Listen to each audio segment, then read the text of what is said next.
Fatal choices, sealed destinies. Young people who had the world ahead of them, but ended up facing the weight of the worst consequences. In courtrooms marked by tears, regret and harsh sentences, these stories show how a moment of impulsiveness can change everything. Get ready to learn about the most shocking cases of young people who faced justice, and discover how their lives were destroyed by a single decision. Samantha Grigg should have been celebrating her high school graduation. Instead, she walked through the doors of a courtroom to hear her sentence. At age 18, the young woman from Saline was sentenced to 6 to 15 years in prison by the judge in the Livingston County Courthouse, Michigan. Sitting at the defense table, Samantha seemed unable to lift her head, as if the weight of the guilt and the words that echoed in the room were unbearable. The reason for the conviction was the death of Dustin Frolka, a 19-year-old student at Michigan State University, during a robbery that ended tragically. Samantha admitted her guilt and took responsibility for being the driver of the vehicle that took her accomplices, Tyrell Bredernitz and Brendan Heim, to the crime scene. During the journey, Dustin was brutally beaten with brass knuckles and, in an attempt to escape, jumped out of the moving car on Interstate 69. The injuries were fatal. The most tense moment of the trial came when Dustin's family was called to give their statements. The courtroom was completely silent. Each word expressed the devastating pain that the loss had caused. The family emphasized that Dustin had a bright future ahead of him, full of dreams and promises, which had been cruelly cut short. Although their statements were not long, the emotion in their voices was palpable and brought quiet tears to many in the courtroom. Samantha, on the other hand, remained motionless, staring at the table in front of her.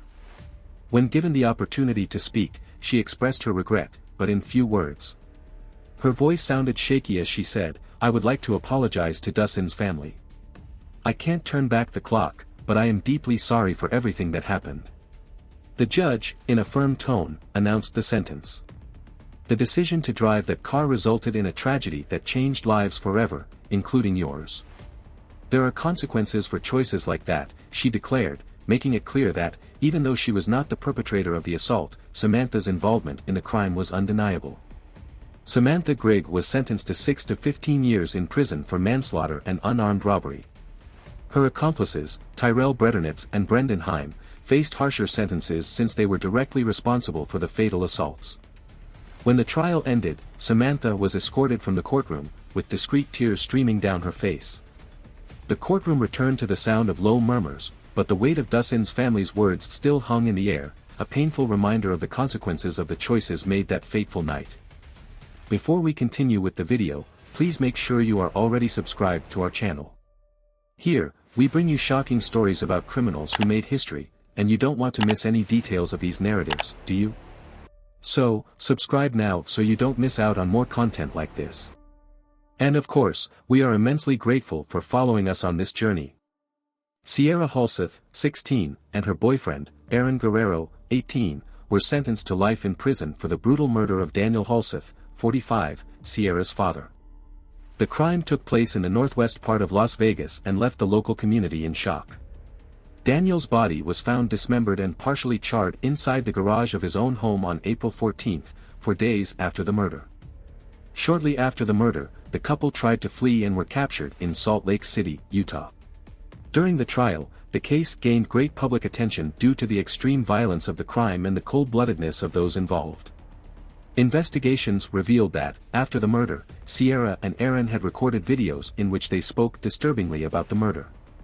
In one of the videos, Aaron even said, "Welcome to our channel, this is the third day since we killed someone." Sierra, with a slight smile, replied, "Hey, don't say that to the camera." The recording highlighted the shocking disregard with which they dealt with the life that had been taken and caused even more outrage in the community and the victim's family. In the Nevada court, the prosecution presented evidence that the crime was premeditated.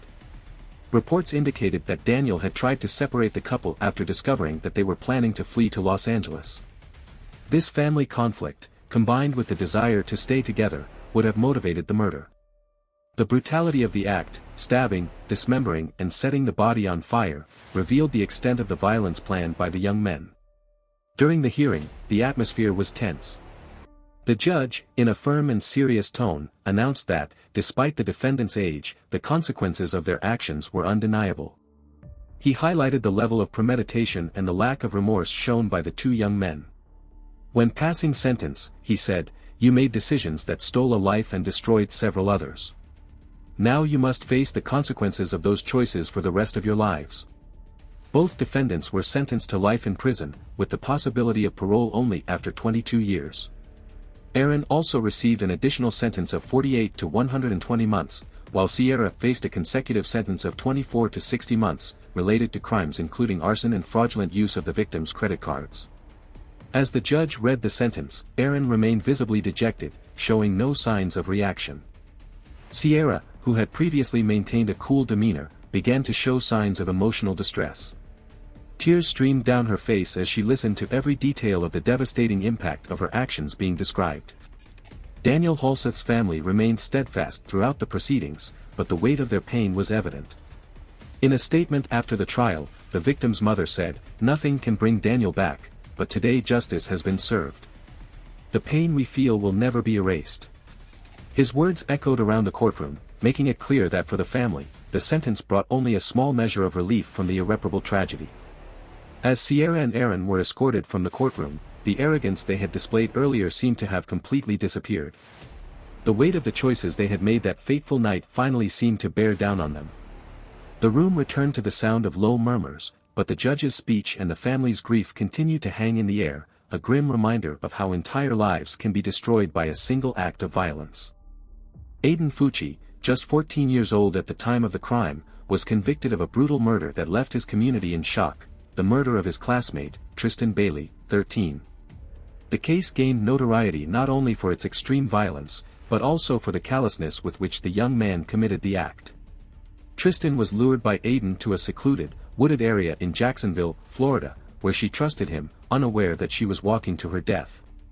The trial, marked by disturbing revelations, brought to light details that still haunt all those involved. In court, the judge highlighted the gravity of the case by mentioning the injuries inflicted on Tristan. There were 114 stab wounds, 49 of which were defensive wounds, evidence that the young woman fought desperately to save herself. The defensive marks on her arms and hands revealed that she was conscious during the attack, aware that she was in danger. This court has seen many shocking cases, but the autopsy footage of this young woman was particularly difficult to bear, said Judge R. Lee Smith. He described Tristan's struggle as an act of courage, but also as a reflection of the unspeakable horror she faced in the final moments of her life. Throughout the trial, the prosecution's statements revealed Aiden's premeditation. Before the crime, he had made comments to friends about his intention to kill someone, suggesting that the act had been planned. These words, coupled with the brutality of the attack, made it clear that this was not an impulsive act, but a meticulously premeditated crime. The judge reinforced this in his sentencing. The defendant lured Tristan under false pretenses, taking her to a secluded location where he committed an act of extreme violence against someone who trusted him. The final hearing was tense. The courtroom was almost silent as the judge detailed the factors that led to the sentence. He explained that although Aiden was young, his actions demonstrated a clear understanding of what he was doing and a chilling disregard for the consequences. The court reviewed all of the evidence, including crime scene and autopsy photos, which showed the extent of his injuries. Many in the courtroom were visibly moved, unable to hold back tears at the brutality revealed. At the sentencing, the judge asked Aiden and his attorneys to stand. In a firm tone, he stated, "Mr. Fucci, having pleaded guilty to first-degree premeditated murder, this court has no choice but to impose the maximum sentence. I sentence you to life in prison. Due to your age, you will be eligible for a review of your sentence in 25 years. He also ordered the Department of Corrections to notify the court when Aiden was eligible for such a review. The hearing did not end without the judge making one final reflection on the impact of the crime. He stressed that Tristan's murder had not only destroyed her life, but had devastated her family and the entire community. Her screams, if they were heard at all, were probably muffled by her own lungs. This court cannot ignore the pain this act caused and the cruel violence with which it was committed. After sentencing, Aiden was escorted back to prison, showing no visible emotion. For Tristan's family, the sentence brought a measure of justice, but it did not erase the irreparable pain of losing a daughter in such a tragic way. Tristan Bailey's case is a painful reminder that even the youngest of us can commit unimaginable acts. Let this story serve as a warning to the irreversible consequences of violence. Chundell Jackson, 19, has been sentenced to life in prison without the possibility of parole for his role in the brutal murder of Nathan Potter, a 23-year-old University of Wisconsin-Milwaukee student. The crime took place in the River West neighborhood of Milwaukee, Wisconsin, as Nathan was walking home from a night out. He was approached by Jackson and his accomplice, Derek Thomas, in an attempted robbery that ended tragically. During the confrontation, Jackson pulled out a gun and fatally shot Nathan. In court, the case attracted widespread attention, not only because of the violence of the act, but also because of Jackson's cold and disrespectful behavior during the trial. During the hearing, the judge was emphatic in describing the gravity of the crime. He highlighted the complete lack of remorse and the unnecessary brutality that led to Nathan's death. This court reserves a sentence of life in prison without the possibility of parole for the most serious cases. And after reviewing all of the evidence, I believe this case meets that level, the judge said in announcing the decision. The judge's words, which detailed the sequence of events, brought to light the brutality of the crime.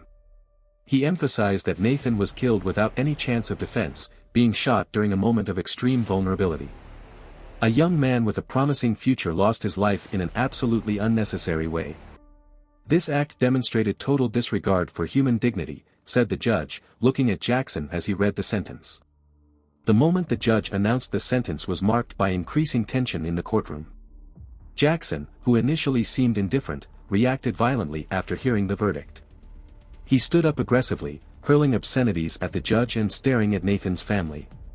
This prompted security officers to quickly intervene, restraining the defendant. During the confusion, screams could be heard throughout the courtroom, coming from people who appeared to be Jackson's family, who were protesting the sentence. The tension in the courtroom was palpable. On the other hand, Nathan Potter's family remained embraced, crying quietly as they watched the chaos unfold. When Jackson was finally led from the courtroom, the full weight of his actions seemed to finally be upon him. Jackson's demeanor, even after sentencing, reflected the lack of remorse that permeated the entire case. After the hearing, Nathan's father spoke to the media, visibly emotional. "We hate you guys. What did we do to deserve this? We didn't do anything to them." His words reflected the pain and outrage of a family devastated by the loss of a beloved son to such cruel and senseless violence. The court also tried Derek Thomas, Jackson's accomplice, who received a significantly lesser sentence, 12 years in prison. Thomas claimed that Jackson fired the gun, which resulted in a lighter sentence. However, his participation in the crime was not ignored. This case is not just about a life lost, but also about the deep scars that violent crimes leave on families, communities, and society's perception of justice. It stands as a reminder of the devastating impact of violence and the choices that irreversibly destroy lives. So, what did you think of these cases?